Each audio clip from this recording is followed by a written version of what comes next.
yung sarili mo, yung ugali mo. Huwag ka na mag-astang binata. Gising na, tanghali na. Kumaon ka na dyan. Kahina ka pa dyan eh.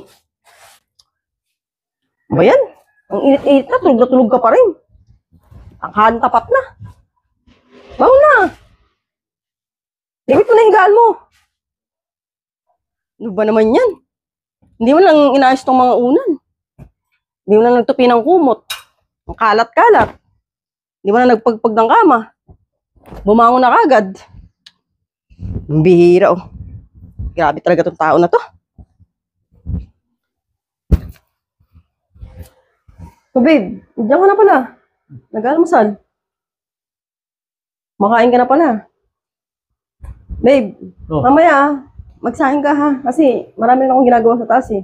Tsaka yung bata dun, walang kasama. Ikaw muna ito ako sa kusina ha. Magluto ka. Sige babe. Tapos mo kumain, huwag mo kalimutan ha. Oo, ulit mo naman. Sige. Isahin mo kaya itong tao na to? Ako. Dito yung rice cooker. Atay. Hindi pa nagsaing ng tao na, tanghali na. Pasok na yung mga bata. Lebes ko na inutusan, pinaalalahanan ko magsaing. Hindi pa rin nagsaing. Talaga si babe talaga oh.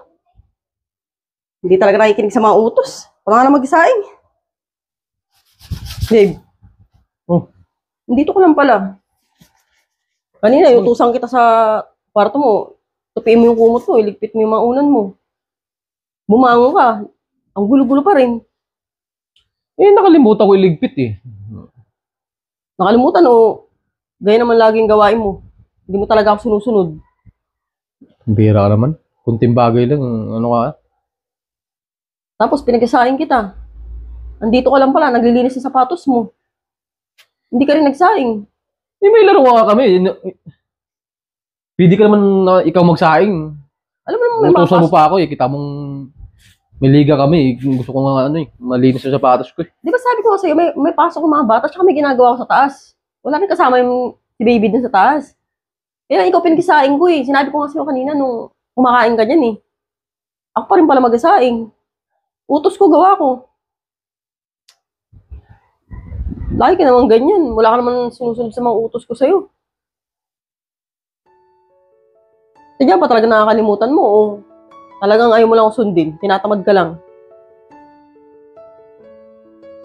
Wala ka naman ginagawa di sa bahay. Maglinis ng sapatos, mag-basketball.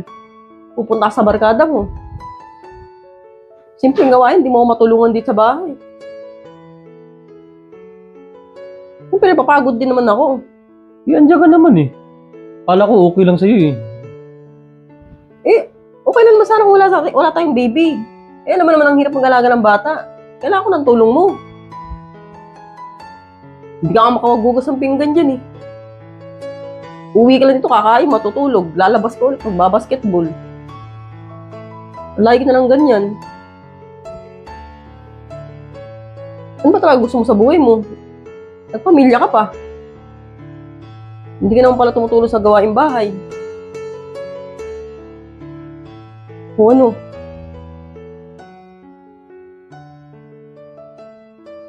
Ngayon na lang gusto mo. Magbabasketball ka na lang. Kasama ng mga barkada mo palagi. Hindi ka na binata. May pamilyado ka ng tao eh. May mga anak ka na. Dapat baguhin mo na yung sarili mo, yung ugali mo. Huwag ka na mag-astang binata. Baka mamaya pagsisiya mo sa bandang uli yan.